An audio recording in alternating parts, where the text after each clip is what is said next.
There are so many mistakes that YouTubers make, and over the course of my career, I see these mistakes happening over and over and over again. And on this live stream, we're gonna actually cover the most common mistakes that really hold YouTubers back of really amplifying what they're trying to do here on YouTube. Now, if you're new to me, I am Daryl Eves. I've been on YouTube since 2005, and I'm obsessed with YouTube. I love YouTube so much, and occasionally I'll jump on and train you guys or showcase one of my students. But ultimately, I'm working on my YouTube channels, and I'm working in the businesses that I love. And so for me, there's gonna be a lot of great value here today. And also, we're gonna actually do some giveaways. I'm giving away some tickets to VidSummit. It's a conference I put on every year, and it's something that I love. We're actually doing our 11th year. Oh, wrong one. Here we go. Our 11th year, and that is going to be in Texas on September 3rd through the 5th. And ultimately, really excited about this. We're just getting ready to push it. My partners, Mr. Beast and Sean Duras, would definitely love you to attend because this year is going to be off the chain. And now, we've had some of the biggest content creators on the planet as our speakers and our keynotes. But ultimately, we'll be giving tickets away for you that are here on the live stream, going and getting the information of how to be more successful on YouTube by avoiding the mistakes. But I thought, do you know what? It would be really good to actually give a ticket away in the beginning, before we even started. And I wanna just kind of tell you why I wanna do it at the beginning. There are people here in this community, people in the YouTube educator community that just really give 110% for you guys. And every time that I do a live stream, this guy comes on, and it doesn't matter what time it is. And ultimately, I just really appreciate him, and I just want him to really know that I care. So, Doug, good morning. I know it's really early in Australia, and I'm just so grateful for you. And so, Doug, I'm going to have you be my guest at VidSummit this year. You deserve it, brother. I just want you here. So that is September 3rd through the 5th. Doug, congratulations on that. Just for being you, man. You supported the community so much, and I just love it. I just love who you are and what you represent. And I'm just great that you're a great supporter of the YouTube educator space. You really have contributed a lot. So really do love you, brother. And I can't wait to see you in person in September. Okay. So I want to kind of give you a couple concepts of things that I look at. Now, I've been on YouTube since 2005, and I've really seen the mechanics of how YouTube works, and I really love YouTube. I love YouTube as a business. I love YouTube as the opportunity that gives us. And I find that one of the things that really frustrates me just being in the space is I see really talented people come in and then they go because they make very common mistakes that they just can't see. And some of them come in way fast, stay for a little bit of time, they grow really fast, but they're not really focusing in on the right things. And so they leave just as fast as they come. And then two, I see others that just kind of grind and go, and they're trying their best, but they don't know what to do. They don't know where to focus. They don't know where to improve. And so for me, I've seen this over the course of my career where a lot of my friends would come and go, and I'm like, man, I really wish they would actually just look at YouTube differently and see the opportunity. Now, the thing that I've been able to do over the course of my career is get 34 gold play buttons. These are channels that I started from zero and get over 1 million subscribers each. And then I also worked with the biggest YouTube creators on the planet. I really have. And I actually wrote a book called The YouTube Formula that you can pick up. There should be a link in the description. But I just love helping people literally understand the opportunity and then leverage the opportunity. And I think my biggest joy is seeing people that just get it and apply it and are able to really grow not only their YouTube channel, but their YouTube empire, their business outside of YouTube as well. And so over the course of my career, I've generated over 105 billion video views on YouTube. So just a few. But I'm in a new stage of life where I'm really focusing on other businesses, and I want to give back to you. And then two, I have kind of this unique thing that's going on right now. I actually have a son who's wanting to know the business. Now, he grew up in the business. His friends are the biggest YouTubers on the planet. I mean, they communicate quite a bit. And so I'm helping him kind of navigate this world again. And in fact, we got some things that we're going to be introducing this year, which we're really excited about. And for me, I don't want to necessarily pass down the reins, but I want to be able to teach him properly. And so I'm just letting you know, since July, he came on, he has just been really grinding away and just going through the process of really understanding YouTube, and also understanding YouTube in a way that could have very predictable success. In fact, I believe that every YouTube educator or someone that actually consults with YouTube needs to do YouTube, because they're great coaches and consultants and helping you get clarity. But until you know the pains and then also the traps, and you actually understand it on a very visceral level, you know what to do. So he's been doing content consumption and then also content creation since July of last year, and is just about ready to get going on his approved channel that he's actually has to prove himself to get a silver play button, gold play button, because that's kind of what I do for my team. They have to get that. That's kind of like your you've earned it. You understand it enough that you've earned it. And so I really would love to help share with you today all about ways that you can improve on YouTube. And far too many people focus in on the wrong things. And so today we're going to actually cover 10 different things that a lot of creators do. It doesn't matter if they're small or big. They just do, just because it's human nature, and we just really are missing the mark. And sometimes it's just that one little thing that leads us to succeed. So let's go ahead and jump right in. And I'm going to go ahead and throw this up right here. I could tell you, one of the things that I see over and over again is that YouTube is so vast and so big, and there's just sometimes too much focus in on the wrong things. Now, I want to kind of talk about some of the things that you should focus in on that would actually improve your YouTube experience. Now, I 100% have heard this, like the YouTube algorithm hates me, or the YouTube algorithm sucks, or I can't get past the YouTube algorithm. And I can honestly say, I want everyone to stop thinking about the YouTube algorithm. It's like literally since 2012, they did an experiment. And in 2013, well over 10 years ago, 10 plus years ago, 11 years ago now, well, pretty close to, because it was around this time that it did, YouTube switched from a view-based algorithm, which you needed to be concerned about the YouTube algorithm, to an AI. And so YouTube was very ahead of its curve on trying to understand a few things on YouTube. And so they put in 2013 an AI to look for patterns and understand people. And so I want everyone to stop really thinking about the YouTube algorithm and just like push it away. Push it out of your mind, and ultimately start only thinking about the viewer, because that's what the algorithm cares about. And I'm telling you, you guys, I've literally seen this where people come on and they say, oh no, I focus in on the viewer, but the algorithm does this. I'm like, no, it's not. There's something off, and you need to understand what the viewer is doing with your content. And then also, just because you posted content doesn't actually mean that people want to watch it. And so you got to really, really break it down. And for me, I can say that there are so many iterations of YouTube that people think YouTube does, and they create these little mysteries in their head, and they kind of put it out there as these factual things that are not really factual. and they create this boogeyman, which is the YouTube algorithm.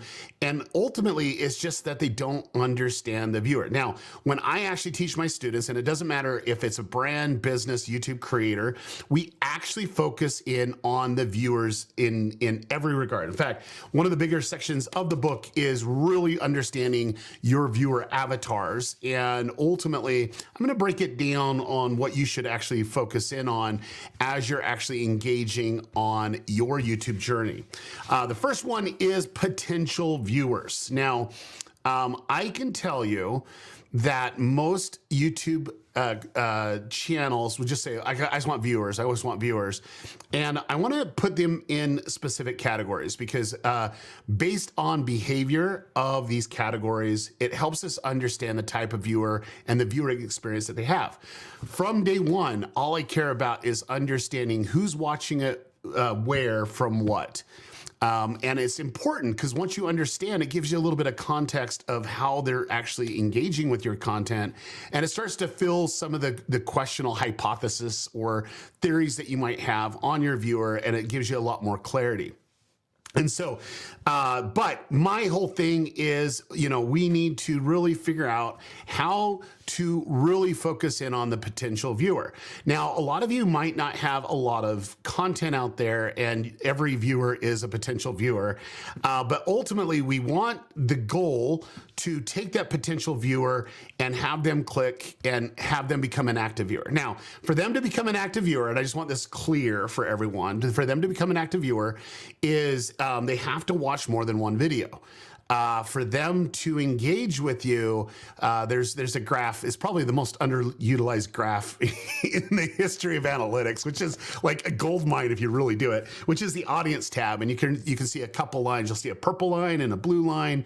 The blue line is a new viewer. So it's someone that just watched one video over the course of whatever you did. So if you put 28 days or if you did, 90 days or whatever, you'll be able to see how many people are actually watching as a new viewer. Now, the goal would be is how do we take them from a new viewer to an active viewer? Now, an active viewer is someone that watches more than one video. And so for me, we just need to understand who are the ones that are engaging with it and what type of content they like. And I can tell you, the biggest mistake when it comes to these YouTube channels is we're focusing on one video instead of a video content strategy. And ultimately, it's like, oh, this one video brings all the views, but it's not the viewer that would actually go and be an active viewer. They only came for one piece of content. So there is a little disconnection there that I want to share with you. Now, the next thing would be going from the active viewer, and this is where I like to really hone in on, which is the core viewer. The core viewer is basically someone that really loves your stuff. They rarely miss a video. They're all in on your content creation. They love what you're doing. And there's a life expectancy that actually comes into, someone's viewing experience. And so when it comes to too normal or mundane, the core viewers might slip back to active viewers and then slip out, where there's a lot of churn rate of them leaving. And I see that happen with people that are not innovating or really understanding what their core viewers actually want. Now, there's one other point that I really focus in on, and this is where I can tell you that a lot of people would just stop here. Potential viewers, active viewers and core viewers, but I love hardcore viewers. These are the people that are like Doug, that are leaving other comments and are engaging in a community and are part of it. They don't want to miss anything. And these hardcore viewers are so important to the core of who you are.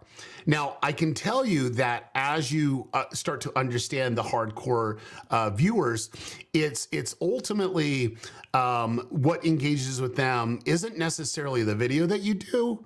It's actually the content in the video, but also the story in multiple videos. And so they're like, oh, remember when you did this or whatever. They're giving context of this story that's been told over multiple videos. And so for me, I really do love engaging with them. And I can tell you, I never, ever, ever, ever focus in on the hardcore viewer. I don't say, okay, I'm gonna make a video for my most hardcore viewer. Do you know why I don't do it? because they're going to watch any video that I put out there anyway. And for me, I would rather engage with them in the video where they feel like they belong. They feel like, oh my gosh, that's so funny. Or I reference something that only they would know. And so, you know, for me, it's more like pepper in the content that's like really engaging with them. And that hardcore viewer, that's what they love. That's that kind of candy that they're looking for in the video content. And ultimately that candy satisfies them. And they're like, oh my gosh, and they get it. But guess what? Your potential viewer doesn't get it. Your active viewer doesn't get it. And really, your core viewer might get it. It depends on where they're at, because they might miss a video or two. But the hardcore viewer, no, they're going to get it. They're going to actually have, you know, a comment thread on it, and they're going to kind of engage with that. That has been underlining thing that I've looked for of when a channel really starts to pop off is how many comments and threads are around just topics in the video or scenes in the video or around a character in the video, and they actually start referring other videos and other moments. And then two, a big mistake that I found that creators make is that they only focus in on them. And so you're not really expanding out to a wider audience. You're just really just speaking to your love group. And that's not a good thing. It's not. I think you can speak to the love thing while getting people into the content. Now, that being said, you know, I can tell you that I love teaching this. I love people understanding the avatars that come from potential viewers, the active viewers, the core viewers, and the hardcore viewers. And then there was a student of mine who came on and actually did a huge pivot on their channel, and we started to really define the viewer. And she became obsessed with viewers. She became obsessed. I wanna speak to these viewers, and then ultimately understanding the viewers. And then two, she broke it down where the types of viewers that she was looking at was more the potential viewer and the active viewer. She's like really in on this. And then because of her consistency, she started to really understand the core viewer and the core viewer's mentality. Now, I can tell you that this right here led to her growth, and it's Hope Scope. She has 4.3 million subscribers. She's still one of my students today. She's amazing, super talented. Her and her husband are awesome. But she did a presentation at VidSummit that it was a couple of years ago, and I'll never forget this because I literally talked to her about viewer avatars and really understanding the psychological breakdown of the avatars, what the avatars are doing, where they're watching, when they're watching, why they're watching, and then ultimately some things that we're going to talk about a little bit later, which is kind of shareable moments and so on. It was like so engaging, and it was like, oh my gosh. And so she did this presentation. It was by far the best presentation I've ever seen on viewer avatar. Like, there's not even a remote close second, because she was really honing it in ways that most creators go, whoa, and you can see why she actually does that. So I don't know if there's anyone here from YouTube ever that's watching this that actually works for YouTube corporate, but get that girl in front of brands, get that girl at, at Brandcast or whatever, because I'm telling you, she is one of the smartest people I've ever worked with. I'm telling you, she is just unbelievable. And when she talks about knowing your audience, it is like unheard of in that way of things that she's actually doing right now to get at that granularity level. And so for me, that is something that I want you all to do. You guys can get access to that presentation at VidSummit. Their replays are available. You can find it in the description. I think it was a couple of years ago. You could just look for, viewer avatar, Hope Scope, and it'll pull up. But these are the types of things that we discuss at VidSummit, but also these are the ones that I'm really focused in on for you as a YouTube creator, because these are the elements that you truly need to understand. And let me tell you, when I first take on a channel, and what you guys don't know is I generally partner with a brand new channel or a channel of some sort every year. And I take my agency that we used to work with, brands and creators, whatever. We just focus all our energy onto a channel or a company. And basically, I don't own just the channel. I own the company itself, because there's so many different ways to really hone in. When I take on a new project like that, all I do is like probably 5-6 months is I'm the one that's really starting to understand the audience. I'm trying to understand who they are, who the potential are. I want to understand the psychological triggers and their makeup. And then two, you know, I'm reading every comment. I'm engaging in every way. I'm trying to really drill down to understand it. And the reason why is it leads to success, because the more that you know how to communicate to your potential audience, your potential viewer, your active viewer, and your core viewer, you're literally doing one of the most easiest things on YouTube, which is giving YouTube what it wants, which is speaking to the viewer. Because like when viewers love it, YouTube knows that. And when viewers engage with it, YouTube knows that. When viewers actually say, oh my gosh, I can't miss this, YouTube understands that. And so based on viewer behavior, we're actually able to grow really fast. And so for me, that's what it's all about. And I can tell you that's a presentation you don't want to miss. And then two, when you get a second, go there and take a look at Hope Scope's channel. And she's been on a couple interviews. I should probably get her on another one when we got time. But, you know, she's super smart, but you can see kind of her evolution of, and then her honing in on the audience. And I can tell you, she's going to be one of the biggest creators on the planet. She's just on that trajectory. I've seen it before. You can go from there. Now, that being said, she's honed in on what I call viewer avatars. And those viewer avatars, once again, so we have multiple avatars, which is potential viewer, you have active viewer, we have core viewer, and hardcore viewer. And we want to speak to them very specifically at different times. Now, generally, I like to speak 80% of my time to active viewers. I don't worry about core viewers. I don't worry about hardcore viewers, but I'm like active viewers. I want to make sure 80% at least of my videos that I'm engaging with them is to them. It's really, really appealing. And then also the other 20%, you'd think, okay, you're going to be to your core viewer, hardcore viewer. No. I want to appeal more broadly to potential viewers because I want to earn that trust. That potential viewer can become an active viewer. And, you know, it really goes way in depth on that. Now, the next big mistake that I see is bad packaging. And I'm telling you, I think a lot of creators think that they have amazing packaging.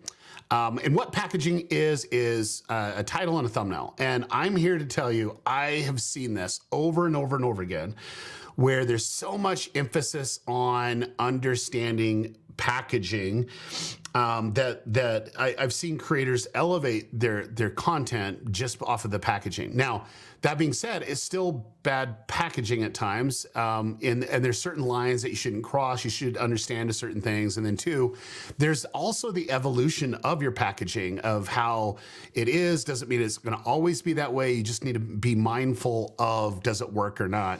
But I can say that this one is a big one. I would say it's huge because most people think, oh, it's really going to appeal it. You know, I'm paying a lot of money for my titles, paying a lot of money for my thumbnails. I got experts that have taught me this, and this is what I'm doing.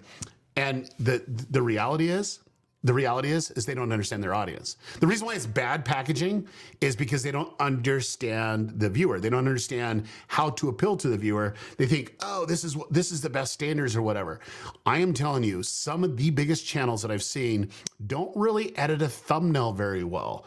It's usually a screenshot of, like, that's like thumbnail 101 bad things to do on YouTube, right? You want to make it really happy, bright, and all this other stuff. No. Bad packaging is when it's not speaking to the attention, the potential viewer or the person that's going to click on it. When you don't understand who they are and what they click on and what they don't click on, it's engaging. So I had a student come in and they're like, I want to be the next Mr. Beast. And I'm like, dude, that's great, but you're like 55, dude. I said, there's no Gen Alpha, Gen Z that's going to really connect with you. I'm sorry. You're more on the boomer scale, and it's just not going to happen, brother. You know, and so he was like editing like Mr. Beast. It was like back in the day that Mr. Beast used to do these fast cuts, had the thumbnails like Mr. Beast. It was like sensational, you know, and it's just like totally missing the mark. I'm like, stop it.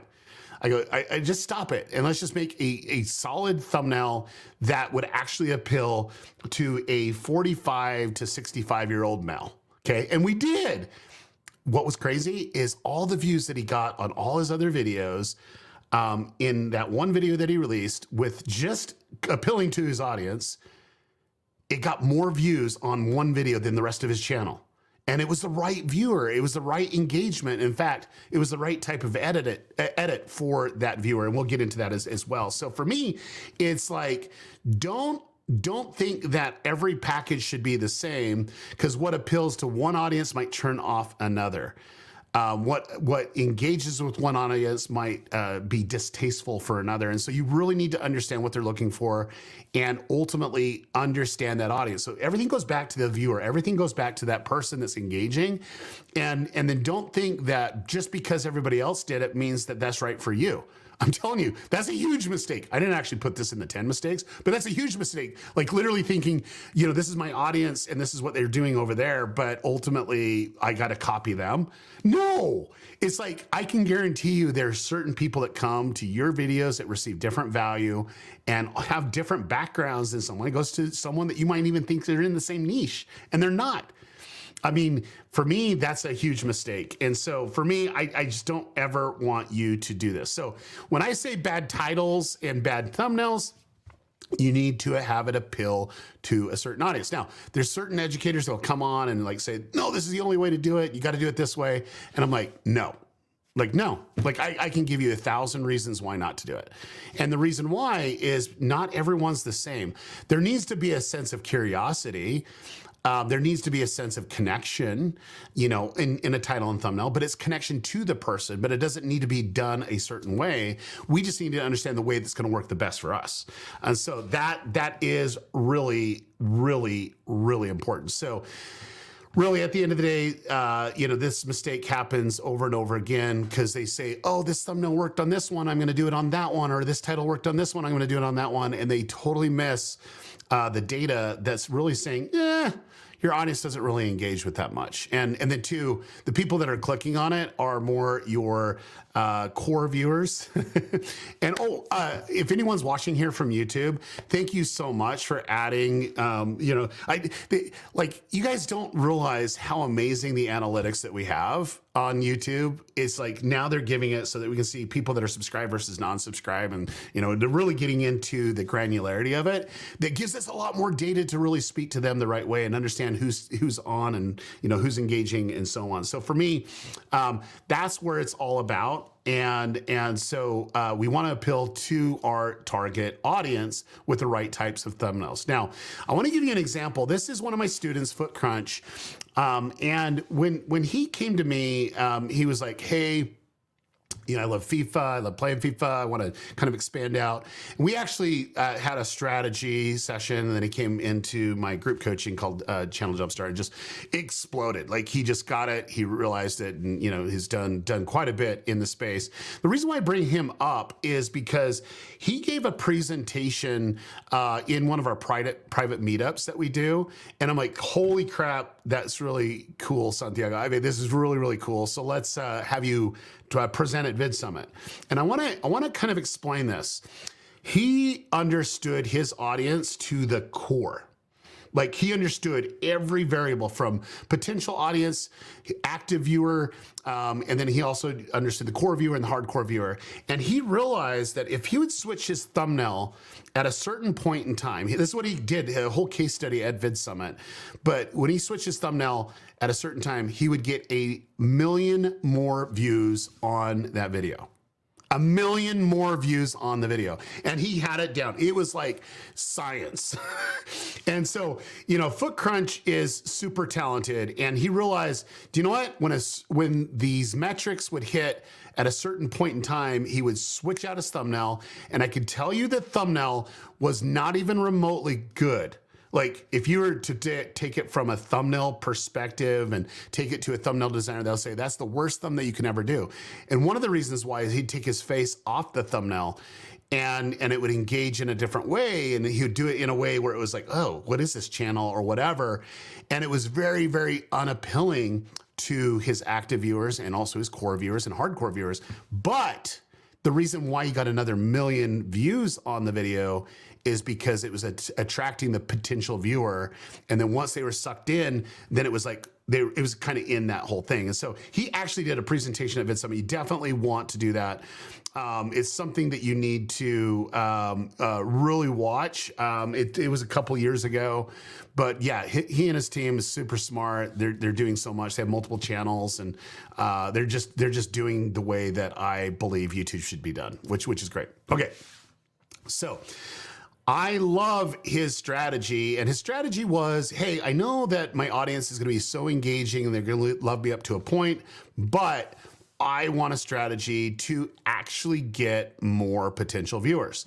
And I think this is where this is a big mistake. I think, understanding bad packaging, and then also modifying your packaging and being more intentional of getting those other types of viewers. You really need to know the data point on that. And it's really, really cool when you go there. Now, I want to move on to the next one. I can tell you this is the fun thing, but I've seen a lot of people do great titles and thumbnails, but the first part of the video doesn't even meet the expectations of that title and thumbnail. And I know that seems kind of like weird, why wouldn't you do it? But all the time that I hear it is like, yeah, but it's like literally in the video. So watch the video. I'm like, yeah, but they're not going to watch the video. If they think that they clicked on something and you're not fulfilling on that promise, there's not that expectation being met, you're totally disconnecting. Oh, thank you for the correction on that. But it's like, for me, it's like really understanding the intentionality of what you're trying to do, and then really pulling in the viewer right at the beginning, saying, this is the video that you clicked on. I can say that it was first and foremost, the most important thing for me is, can I get the click, and then can I earn a view? Now, getting the click isn't earning the view. That's just starting the journey. And so earning the view is, how do I set up the story? How do I go from there and roll from there? So like for me, that's what I want to do. So like to really meet expectations, you saw my little typo on that one. I was just doing it right before, because I don't really plan for these things. I just like, oh yeah, here's some things that we were able to do. But it's like, is it really engaging with them up to a point and really fulfilling on that promise? That is something important. And then two, making sure it's soon enough that they're not just bouncing off. So they might bounce off in 5 minutes. They might bounce off in five seconds, everywhere in between. Your data will tell you where it's at, but ultimately you need to understand that. And then also you can go through that process. Now, the next mistake that I found, and I've even seen this with really, really big creators, mostly with some big creators, is they don't really know how to tell a good story. They can get views, but they don't know how to tell a good story. And I believe it's so important for you as a content creator to understand storytelling, because it's so involved. It's so involved with humans. We've been telling stories for millennia, right? And it's just like these stories are passed down, these stories are shared, and ultimately they think it's like, oh, I'm going to do the spectacle and that's it. But there's no storytelling elements of why they're doing the spectacle or how it connects with you. And so for me, it's like really important that you actually improve storytelling. And in fact, I believe that if you do not improve storytelling, you will not be relevant. And I've seen it. I've seen it over and over and over again. They're like, oh, no, I'm just doing it. Well, people connect to the stories more than they connect to the situation, or the click. And if they connect with your story, there's ways for them to know what journey you're on and be vested into the journey. Now, I can tell you, I have seen storytelling, bad storytelling, good storytelling, and I'm going to show you a brand new YouTube channel that I believe has some of the best storytelling on YouTube. Would you guys like to see that? Put it in the comments if you do. And you could basically say, hey, there's great storytelling channels, and there are your providers. But for me, I like discovering great YouTubers. And I actually got to know this YouTuber because he wasn't really a YouTuber. He was just sick of his life. and wanted to change. And so he called me and he did a consult. And I gave him some very specific instructions, and now he's one of my students. But his storytelling is off the chain. I'm telling you, I've been around YouTube quite a bit, and this channel right here is unbelievable. And my whole love with this is he actually knows how to carry a story visually. He knows how to carry a story and pull you in, and it's great. So if you get a chance, go check him out. I think a lot of you will really resonate with his content because you can kind of feel what it is. For me, it's like there's certain momentum that happens on YouTube, and he's literally at the early stages. You can see he's just right at the beginning, but I can guarantee you, you give this guy a couple months and it's like with the plans that I know that he's doing, he's going to be great because his content's good. It's weird enough that pulls you in. And you might say there's no constant theme that's there. It's not like, hey, it was whatever, but you got to really hear what his story is, and why he's doing it and what he's looking for. That is so amazing that it pulls you in. You can't see what adventure that he does next. And he just doesn't want his life to be what it was. And he's willing to take a huge step out into the unknown and just discover the world. And it's just really, really cool. So I can guarantee you follow this channel. He is by far one of the smarter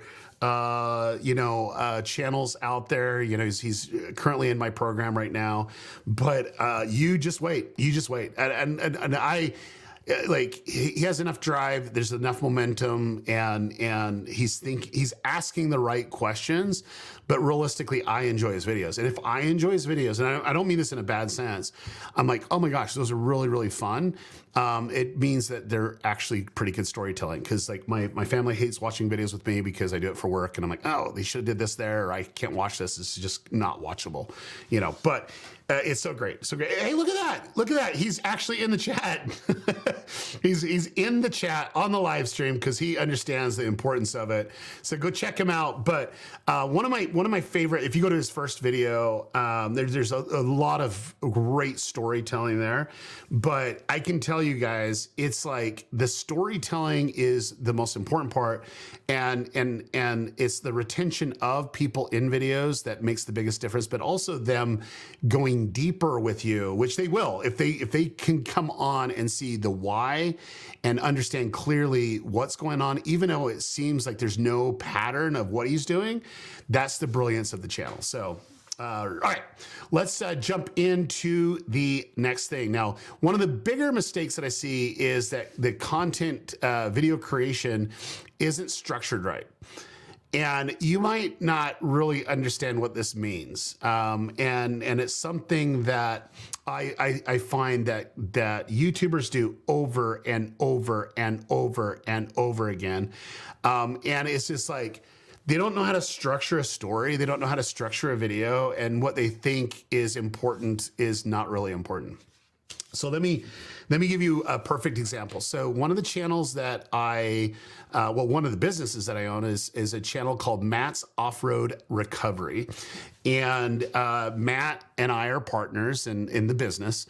And when we first went on, he was just still trying to figure out YouTube. And I literally was just uploading every video. I was doing every title, doing every thumbnail, engaging with every comment, just to try to understand. And I did that for about 4 months. And then I said, I'm going to do an edit, and just give me one test to do an edit.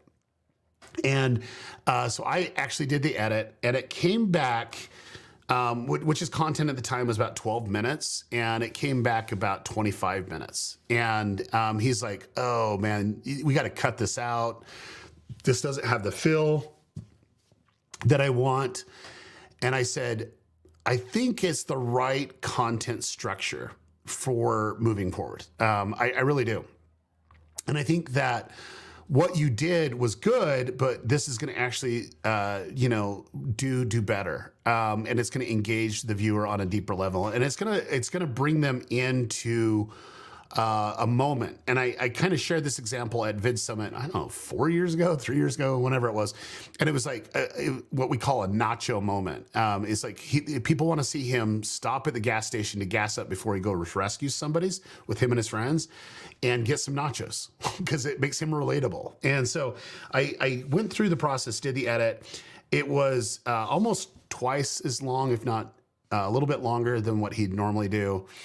And we got 96% retention on 500,000 views. 96% retention. Okay. And then it went up to millions of views, and it actually came down, you know, because the other people was going out to more, like if you have videos that take off, YouTube gets a new audience, and then it brings everything down just because it's a potential viewer that becomes, you know, maybe a new viewer that we're hoping to get as a active viewer. And so that right there, you know, I think right to the day is the highest retention we've ever had on a video.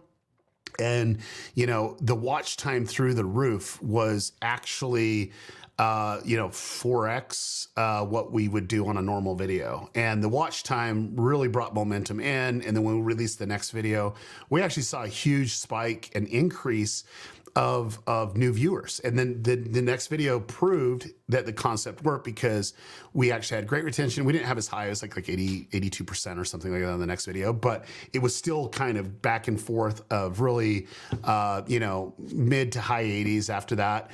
And then it really led to a lot of growth. And so I love understanding, you know, what good video structure is based on who we're making content for. And ultimately, there's another example. If you looked at Dr. Sten Ekberg, he's one of my students as well.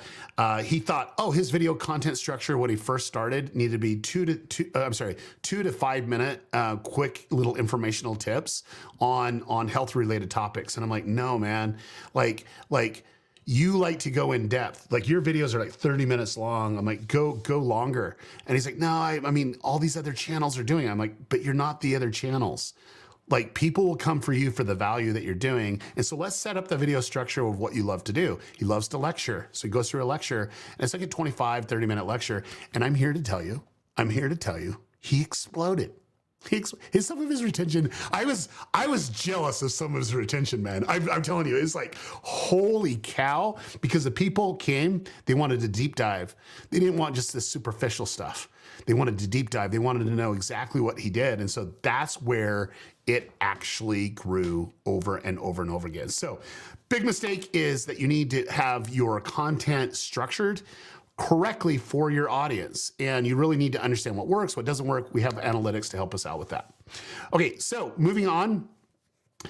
The next mistake is no one really focuses in on what I view is more important than title thumbnail, because I think title thumbnail can be developed. It's something that you can train and teach, but you got to figure out what's that shareable moment. Now, I can say for me, there's an obsession that I have. I love the old school Star Wars. Don't really care too much about the new school Star Wars, but I love the old school Star Wars. And the reason why is when I was younger, my uncles took me to the movie theater and I watched Empire Strikes Back.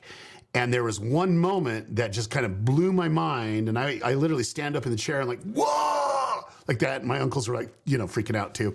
But it was when, sorry for spoilers if you haven't seen Empire Strikes Back, but Luke Skywalker found out that Darth Vader was his father.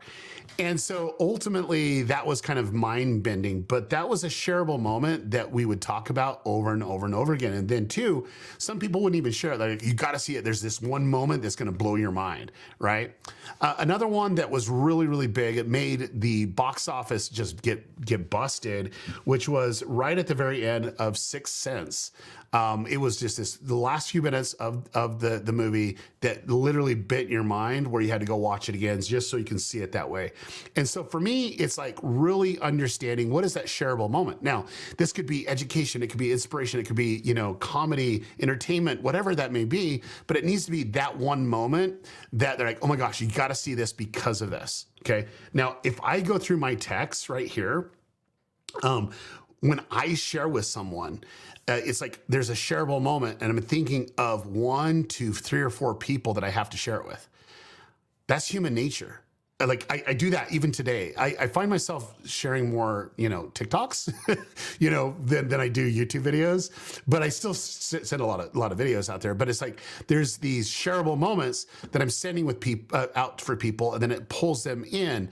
And I want to tell you what what's happening here is, if it engages with me enough and it's like connects with me, and that shareable moment connects with me, I'm thinking of 3 or 4 people right now that I need to share it with. So if there's anything old school Star Wars that really makes me laugh, or there's some meme or whatever, I know exactly. I'm sharing with my daughter because she's a bigger Star Wars fan than me, and then kind of my family and a couple brothers and so on. So I mean, there might be 10 or 12 people that will get the joke and get that reference, and they'll send me stuff too. And so that's how we're engaging. That's how we're communicating. And so I found that a lot of YouTubers don't really even talk about shareable moments. They just talk about, oh, this video is going to be epic. I'm going to do this, this, this, and this. And they're not really thinking, okay, what's that one moment that people want to share? And then 2, what's that one moment that is going to really connect on a deeper level? So hopefully you can really start honing in on that. And there's just a lot of mistakes that we're making, and it's just these small little attention to details, like that one moment, or that one thing about shareable moments. It's like, it could be anywhere in the video. It doesn't need to be at the very end, but it's just like, oh my gosh, I cannot believe that happened. Or, oh my gosh, there's so much value there, I have to share it. It's great. Okay. Next is focusing on wrong analytics for decision making. I can tell you, oh my gosh, this right here, there's a couple charts that I wish YouTube would just destroy, run over with a bus, never put on, because it literally creates, I think, anxiety in creators. And one is the 10 out of 10 chart. Like, I don't like that chart. I hate it. It's 1 out of 10, 10 out of 10. And I'm like, is it really? Is it really? And the reason why I say that is because if you go deeper into it, it's based off of the time frame of the last 10 videos of what they did in it. And there might be other variables that you're not considering. And I've had things that were 10 out of 10, and they were just like 1,000 views short from being 1 out of 10. So it's like, you have to dig a little bit deeper. You can't just be depressed because it's a 10 out of 10. I need to change my thumbnail. Well, no, let's go look at the right data to make the decisions. Cause I'm like, why did you change that? It's like, you're on the verge of, and when they change it back, it's just like, they're just making bad decisions on the wrong analytics. And so let me make it clear. This is something that I truly teach all my students. I want them to obsess with it. I don't mind if they look at the 10 out of 10 at a glance, but they can't make a rational decision based off of that. They can't. There's just too many variables. You got to go deeper into it. Now, YouTube's given us all the data. They give us everything that we need to do what we need to do, right? We just need to understand it, what we're actually looking at. So for me, it's all about click-through rate, right? So click-through rate is not like when you look at click-through rate on YouTube, it's all together. I want to look at click-through rate by traffic source. And the reason why I want to do it by traffic source is because YouTube has algorithms with an S. Every traffic source has its own algorithm. It has its own bots. It has its own metrics of success. And we need to understand what those are. And ultimately, that is something that FootCrunch was able to see is, oh, this thumbnail has really high click-through rate on browse feature, which is my hardcore viewers.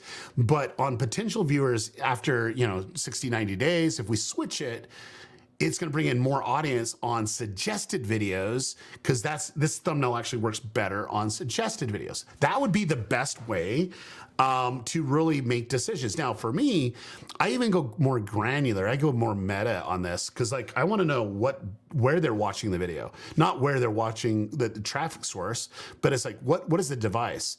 And I can tell you that some of the biggest channels on the planet, okay, some of the biggest channels on the planet actually are getting their content viewed on TV. And no one's talking about it this way. They're thinking, oh, everybody's discovering it on mobile device or whatever. No. They're watching on TV. And do you know what? if they watch it on TV, they watch longer. And guess what happens when you watch longer? there's not much, you can't really change off of it. Like you're sucked in, you're committed, you're ready to go. And for me, you want to know that because you know that if they're watching on TV, they have a higher probability of watching longer. They just want to watch the whole thing. You know, so you're talking about Mr. Beast, you're talking about Mr. Ryan Trahan, people like that. It's like, no, they're watching on TV and they want to consume it that way. Now, they'll have mobile device and desktop and all that other stuff, but I want to know down to that level of what they're watching because it'll help me understand the intentionality. And then two, also understand my data points that's speaking to me. So I need to understand the click. So understanding click-through rate and also understanding impressions of where the traffic's coming from and understanding where real-time traffic is coming from is really great. YouTube, like I would say if there's one tool that literally gave me an advantage, it was getting real-time analytics. Like seeing stuff in real time because I could not take a hypothesis and prove it. But when I had real-time analytics, 100% it could prove it every time. I could see exactly what was going on, where it was coming from, how it was doing, and I could make very specific pivots as I needed to do that. So I can say that for me, it's like really making the right type of decisions. Now, can I go through and give you everything you need to do to get the right type of analytics for decision making? I can't. Like it would take days to give you that. In fact, I actually do group coaching. You can find it in the description below. It's called Channel Jumpstart. And we got a lot of people on here. So if you're a jump starter, say I'm a jump starter in the chat.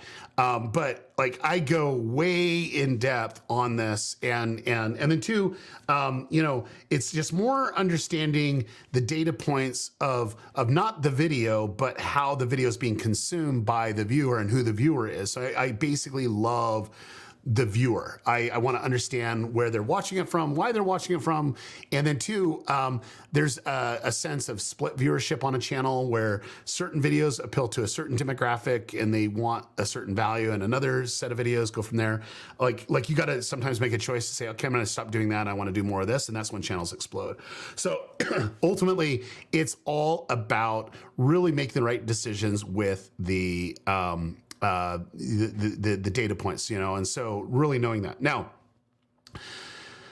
I can say that this next one is a bigger problem with most of you, and I've seen it where you're trying things on YouTube, and I do a lot of consultations. I have a lot of people hit me up, and I found that this right here is a very horrible plague with creators, which is they're not really constantly improving. Like you're just doing the same old. It's like I found this idea that's trending, or this is like a social jack or a trend jack, or they're not really improving by any means at all. And they're not looking at their data to improve. And so I wonder, you know, like if you're putting a lot of energy and effort, if you're not at least improving by 1%, you're very stagnant, you know, and that stagnation will keep you always in the place. You're just thinking, oh, if I can get that one view, everybody's gonna love my content, instead of saying, no, maybe my content's not that good and I can always improve. Do you want to know what one of the best characteristics I found when it comes to this topic that I found with big YouTubers? Put it in the chat, just if you want to know what this is, because I found that there's one characteristic that they do that literally transforms their channel. And for me, this is something that I think we can learn from. And most of the bigger creators that we have on stage at VidSummit, they're doing that. But it's like they'll look at their older videos and they'll actually cringe by watching their older videos. And I found that the more they cringe to the date of the video, the better a content creator they are. So it could be like 2 months ago, they watch a video and like, oh, that was so bad, or I could have done this, and this. And I'm telling you, those are the ones that are always improving, always evolving, always moving the needle. And I know some of them can cringe of the videos 5 years ago, and there's a drastic improvement, but I'm just saying even a month ago or 2 months ago, I found that those bigger creators, they can't even stomach their own videos because they've improved that much. And so for me, that's where I really want you to focus in on. This next one is the plague for a lot of us. And I think this is one that we all need to look at, which is you're not consistent. Now, I don't mean consistent on uploads, but you're not consistent in what you're trying to do. There's a lot of inconsistencies. It could be inconsistencies in your content. It could be inconsistencies. And this is what happens to a lot of people in your uploads. Like when you get a schedule, I say, keep it, just keep it, keep on moving forward, be consistent in that, be consistently improving, be consistently looking and analyzing your content, be consistently speaking to your viewer, be consistently finding shareable moments. It's about consistency that really helps us see patterns. And when we can see patterns, we can capitalize on momentum. Now, one of the coolest things that I found is that YouTube doesn't care that you post consistently. If it's a good video, it's going to put it out a good video. However, that being said, there's the consistency for the viewer. If they know that same time, same place, that you're going to engage with them, they're going to be looking forward to it. And when they miss it, they're like, hey, where's your video, man? So it's consistency for there. Now, I know a lot of you might say, oh, well, because of my mental health, I needed to take some time off. Yeah, just tell your audience that you're going to take some time off. That's great. Or better yet, come up with some content that you can package in a way that would be a low lift, that would just really engage those core viewers and active viewers to engage, and put a couple of those together. And they might not be the same volume or whatever. You said, hey, taking some time off, I just wanted to be able to put this video together for you. And it was like the funniest moments that I really loved in my videos. Okay, great. And you're reacting to it. Okay, that's very low lift. That would hit the core audience and and then also your active viewers.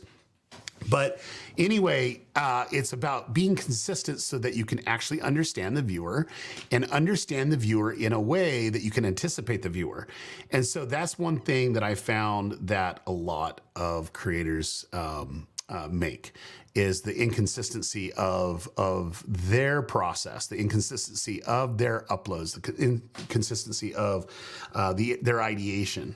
So it's be more consistent to see the patterns and then go from there. Now, I would say there's a lot that I look at YouTube, and when something happens on a channel, when there's a whole bunch of views come on a channel, that's when I get the most analytical. When I see a whole bunch of traffic come in, that gold play button right there, I got a gold play button in 28 days. And it was kind of not normal. I'll give it that. I did really great research on, the channel, and I understood the audience really, really well. I spent probably 8 months doing a lot of recon and research and going in depth. But what happened was momentum hit. And I found when content creators don't understand how to capitalize on momentum, they just see an up and then a down. And what I want to do is have an up and then a down, but it increases my baseline. It increases the average, and then it goes up again on the other release. And so for me, I can say that not capitalizing on momentum properly hurts. And sometimes people see something happening and they might react too quickly when you need to slow it down. There's a channel that is out there. It's called Bikes and Beards. And there's a student of mine, I don't even know how many million, 2 or 3 million subscribers. But he did this one video around Christmas time that was just popping off. And he was getting ready to post a regular video, and I says, don't post it, man. Don't post it. And he's like, why wouldn't we post it? We got to keep consistent with him. He says, dude, right now, if you post it, it's going to impact the views that are happening on this video, because where these views are happening. And I says, don't post it, just wait. And he's like, okay, I trust you. We're going to do it. And he waited, and I says, the moment that it starts coming down naturally is when you want to release your other video. And then just keep in mind, you can let the audience know in another way, but we want to capitalize on this. It's a really, really great video. So he did that.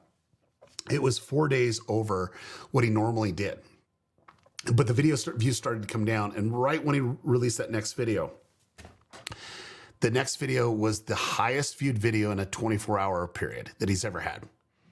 And why was that? Why was that? And the reason why is he had a lot of general interest on that last video that he actually watched. Okay. There's so many new people coming into the funnel. So many people finding and discovering about the channel. It was appealing, and it did what it needed to do. It not only appealed to his core viewers and hardcore viewers, but it was active viewers and potential viewers. So pretty much the whole metrics of what he was looking for. And when he released the next video, it was a really great video. It served that video on the front of YouTube for those people that watched it, because they were just really active with it. They actually engaged with it. And so ultimately that next video, it was his #1 video. And it had everything to do with the momentum and when he capitalized on that next. And then he hit it over and over and over again, where it changed out his content schedule a little bit, but it was based on momentum. But he had the most views he's ever had on the channel in the shortest amount of time. He's had the most video views during that month than he ever had before. And it had everything to do with hitting the audience right. And I want to tell you a thing that most people weren't talking about. They're like, oh, this is a strategy for me. I need to do it because this is what Daryl says. No, it was his data and his audience. And I knew his data, his audience. And then 2, it was during Christmas break. Okay. People view YouTube differently during Christmas break. And so it's even the timing of it and the device of, and they're actually watching longer, and there's more opportunity. And so ultimately it's understanding those things that you need to do to really capitalize on that opportunity. So understanding momentum, capitalizing on momentum is also another important point. Now, I want to share with you, there was, oh man, I think it was 3 years ago or 4 years ago. There was an employee from YouTube that is over discovery at YouTube. That's the ones that, he's over making the algorithm. And Todd Bupre, but great guy, love him to death. One of the smartest guys in the world, just great.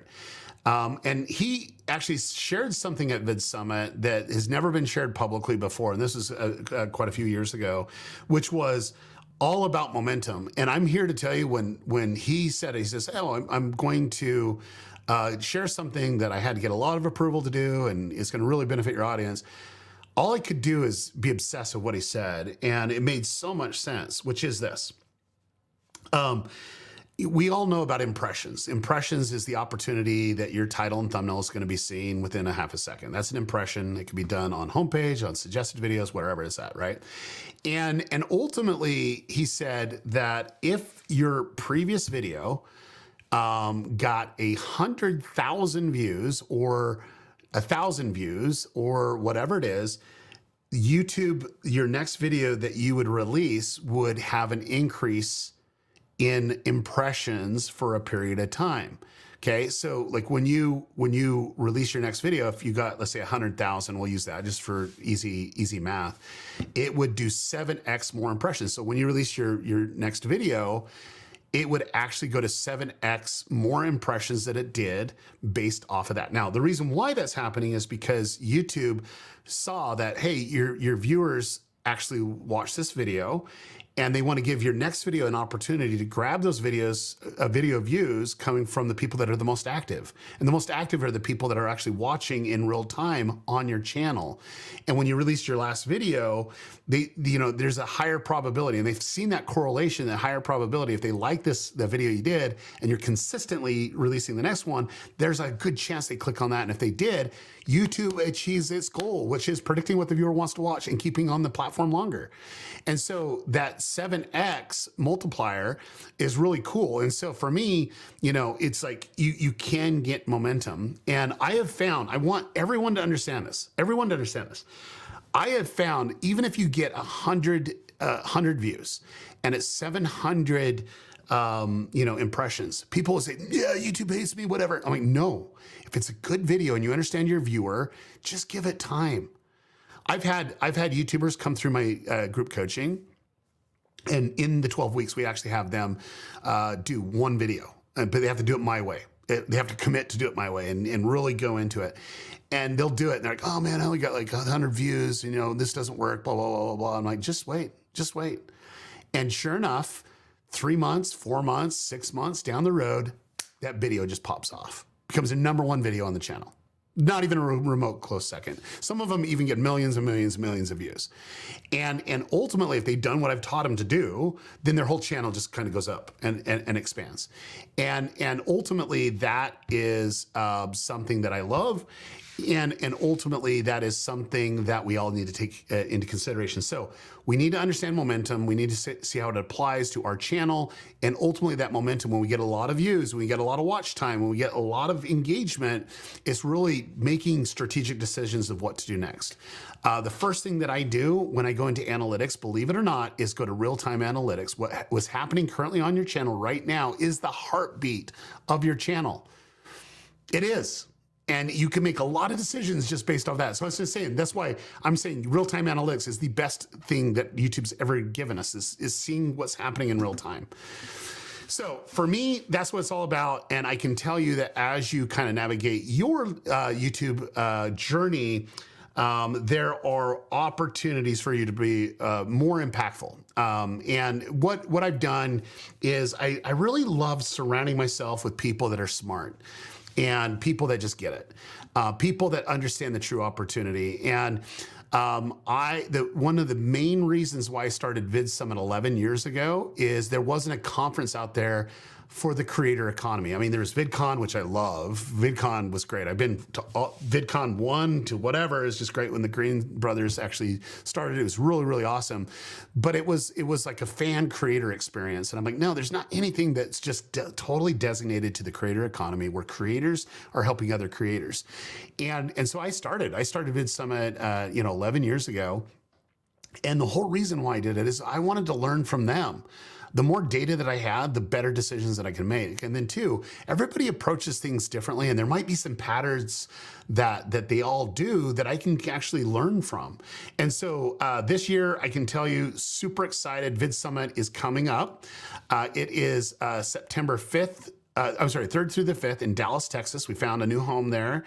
And we have my partners, Mr. Beast and Sean Duras, but we have the biggest creators on the planet that come and just want to share with you their strategy. And I can tell you, Michelle Kare came last year.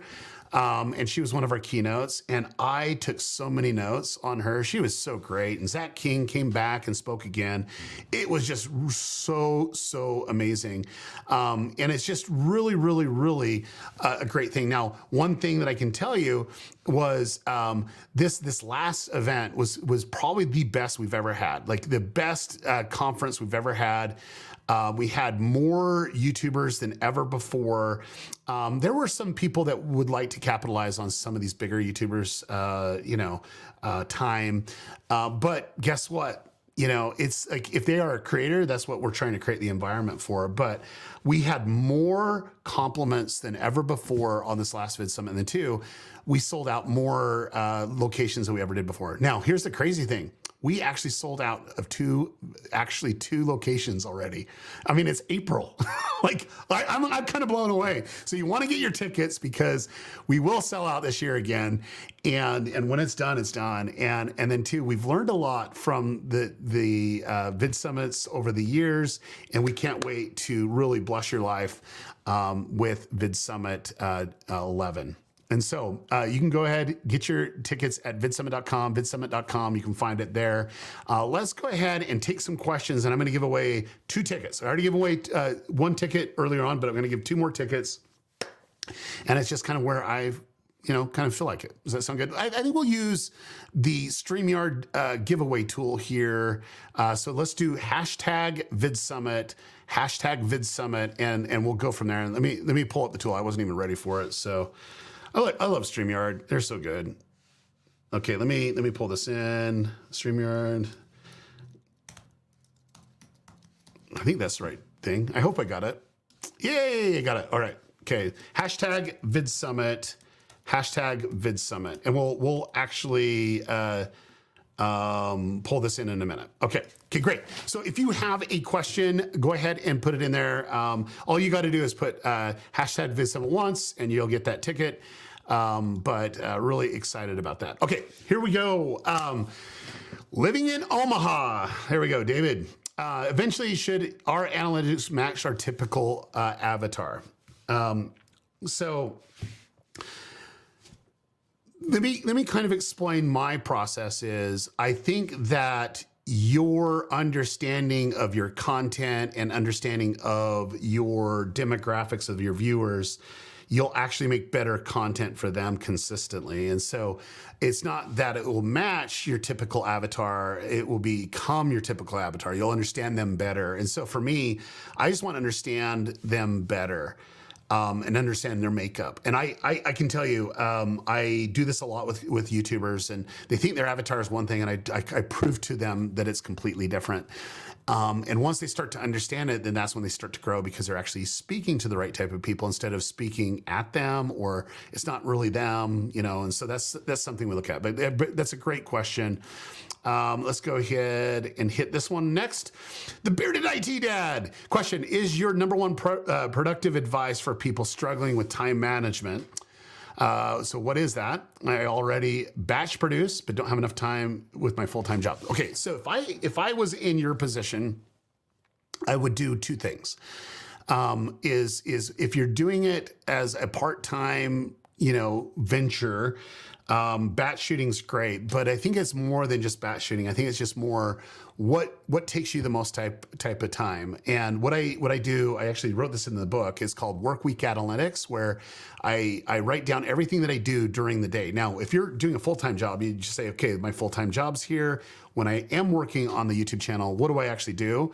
And I like to mark all those, and I try to figure out first what I hate to do and what wastes my time, and then I try to find someone to do it. Now, if you're not in a position to hire someone, I'm not saying, you need to hire someone. It might be also, how can I be more efficient in these areas so it's not pulling me away from the things that I need to really do for the channel? So that's kind of my number one tip, is time blocking and really trying to get into the flow state of really being productive. So I might say, I'm gonna do for the next hour, all I'm going to do is ideas, and I'll have 100 ideas. And then the next day, I'll probably do another hour, and I'll just do 100 titles and thumbnails, and at least the concepts behind it. And then the next day I might say, okay, here's my next 4 videos or 5 videos based on this, based on the data. And then I'm batch shooting on that. And so I think that's great. That's what I would do, and go from there. And then 2, I hope one day, brother, that your beard will be on YouTube full time. I'd love to see it. Okay, so great question. If you are wanting a free ticket to VidSummit, go ahead, put hashtag VidSummit, and we'll go from there. Next is, okay, question. I've been following your YouTube formula book a month and met Justin. Justin's my president of my agency company and group coaching. All green indicators and improvements except for view counts. What's happening? So if you're seeing up arrows, so the green arrows are up and the views are low, it's just, hey, it might be working out, and it's either way too narrow in the sense that you're not speaking to a broad audience, you're speaking to a very narrow audience, but you're seeing green arrows. Okay, that will continue to improve. And then based on our conversation about momentum, and also if it's good content that YouTube knows who this audience is and it's very consistent that they like the content, you can go from there. There's one thing I want you to check, Callie. I would go into the advanced mode. So you go up in analytics, go to advanced mode, click on that. And then if you go in, it'll lay out all your videos, you'll see the views and so on and so forth. There'll be like a little plus icon that you can click on. It's a round circle just right above the videos. You hit that and then go to average view per viewer. And if you notice that you're getting like 2 views per viewer, or it could be average view per viewer, or is it 3 or 4 in a 28-day period, that means they're a pretty loyal audience. And then I'd go through the comments to try to understand who they are, are and the demographics who they are. And it could just be waiting time before YouTube picks it up. So those green viewers will, the green arrows will still go up, but it'll be bringing in more viewers, more opportunity. So just keep on being consistent, look at that. And if you are getting that, it's great. Generally, when I see that happen, it's maybe one video that's bringing it in and they're not getting the views consistently on every video, or there's not correlation between the two. But great question.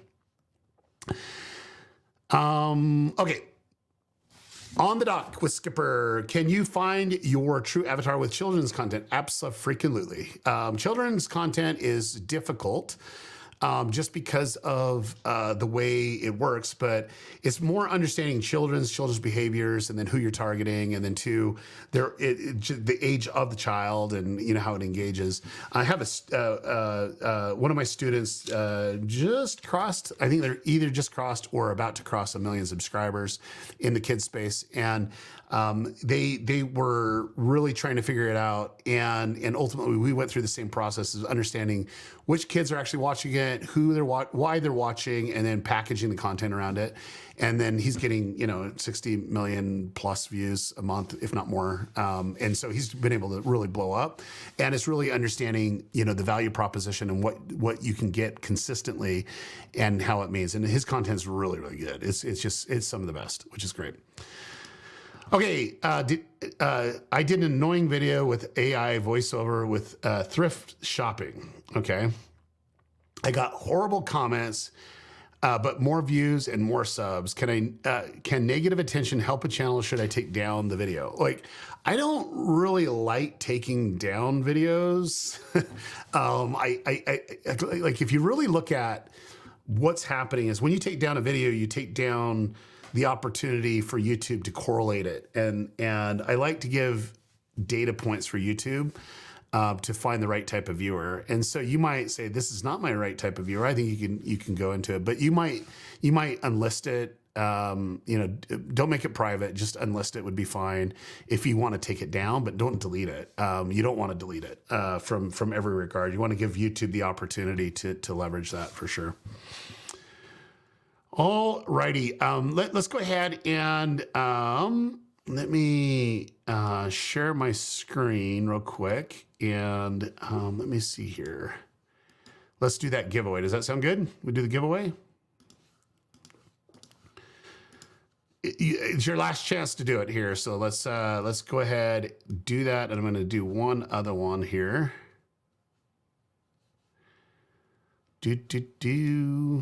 Okay. All right, here we go. You can see that real good. Let me kind of position that. It's kind of weird. Okay, there we go. There we go. All right. So hashtag VidSummit. Here we go. And the winner is of the free ticket. Here we go. Watch it be Doug. We already give Doug a ticket. Did Doug even do it? Look at that. All right, Scott Williamson, you are a winner. You're getting your ticket there to VidSummit. Super excited about that. You're able to do that. Now, Scott, what you need to do is you need to go to Twitter. It's called X now. I don't know if you know that. And I want you to DM me. Now, I might need to follow you. Just call me out on Twitter. I'll actually get you the information to go that. Or you can go to the VidSummit website and also just kind of do it through there saying that you are a winner. I am taking a picture of your name, so we'll know it's coming from you, and you're going to get a ticket to VidSummit 11, which we're really, really excited about. I can...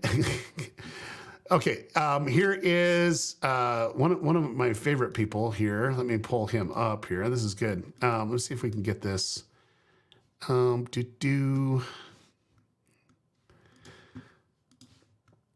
So yeah, there's some great things here. Okay, here we go. So Corey is actually, we tap the shoulder of Corey's team every year. And why? Because he's super good at what he does. He actually does all the ad buying for VidSummit. So like we love to get as much organic as possible, but Corey's able to capitalize on it. His team is great. He just gave away $499. It says, can we give another ticket away? Yes, let's do it. And I will tell you, Corey, this is what we want to do. Okay. Let's go ahead and give it to someone that I think that's them. Let me double check. Let me just double check, because I saw someone tweet something and I thought, okay, that's really cool. I just want to make sure it's the right person. Just make sure it's them. I swear it is, but maybe not. Maybe not. Okay. All right, I thought they were on here. If not, but let's do another one for a giveaway. Should we do? I guess we could do another chance with the winner chicken dinner screen here. So let's do that. That'll be an easy way to do it. So let me hit draw again, and we'll do another one. This is because Corey gave us $499 to go do it again. He does all our ad buying. Hey, Corey, saw you about won it. Let's see if you win it. It'd be so funny. One blended bunch. Hey, I want you to thank Corey because you got this ticket because Corey said to do it again. Did it through a super chat. So one blended bunch. Congratulations. Once again, what you need to do is go over to Twitter, hit me up on that, DM me, and I'll get you the information of where you're doing it. I'll make sure I do a copy of this so my team knows that you will be coming to VidSummit as a guest, which is super exciting. Thanks you, Corey. Appreciate that. Okay, guys, I basically want to give one more away. And I want to do it for a couple reasons. One is I can't take any more questions. I got to actually go here, go spend some time with my family. But I basically want to really just kind of hone in. We gave one to Doug. We got some stuff with Scott and one blended bunch. But there was a good comment back here, and I'm going to try to find it. It kind of, I can't really do everything when I'm just doing this by myself. So I was trying to get it, but it went by too quick. Here it is. Okay. All right, Seth, you are coming to VidSummit. You are coming to VidSummit. I saw this and I'm like, okay, you have an old video, new video. This VidSummit's for you, guy. I'm telling you. So I'm going to go ahead.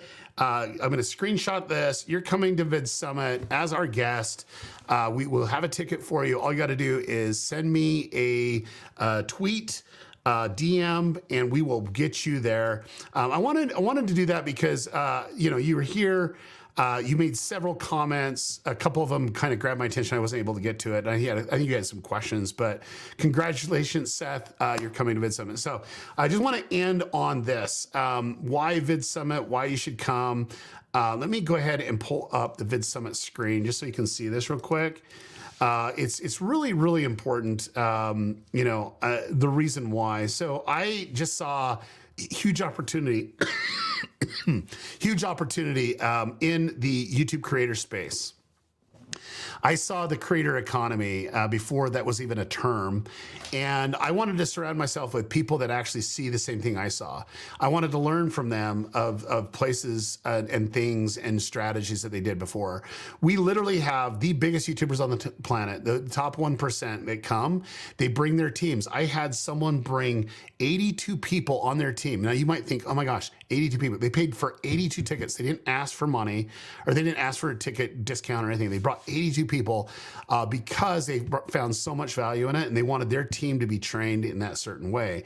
I'm telling you, this is great. We learned that there's so much opportunity. I think for me, the only thing that I was disappointed in at VidSummit is I wasn't able to see a couple of my friends because it was spread out a little bit more than what we were used to. And I just need to now know I need to make time to make sure I see some of my friends that I don't normally see every year. So the biggest creators on the planet, Mr. Beast is going to be there. Myself, which is not the biggest YouTuber on the planet, and Sean Duras is one of the smartest business guys, which I love. But we are literally putting the schedule together. And you're going to see that now. Now, I can tell you right now that now's the time to actually get your ticket. And the reason why is we're going to put the schedule up. And as soon as I put the schedule up, it's going to go up by $100. It is. I'm going to literally put the schedule up and then raise it to $100. That's what I always do every time. It's very predictable. That will be happening in about a couple weeks. So you probably want to get your tickets now. I'm telling you, get your hotel rooms quick. It is filling up. We already got 2 hotels that are full. I don't know how that's happened because we don't have the tickets to correspond with that, but they're full. I guess they're waiting and they got that first and they want to be closer. But yes, that is happening. You don't want to miss out. And I can tell you, it is going to be the biggest, best VidSummit we've ever had. And there's so much to learn. And I want to kind of talk about why. This year, there's going to be two topics that we're going to take a little bit more than we've ever done before. One is the gaming economy. Now, you might think the gaming economy doesn't mean anything for you. I'm just saying I see things and I want to be able to discuss those things. So half of our content is going to be around AI. It's going to be around the gaming economy.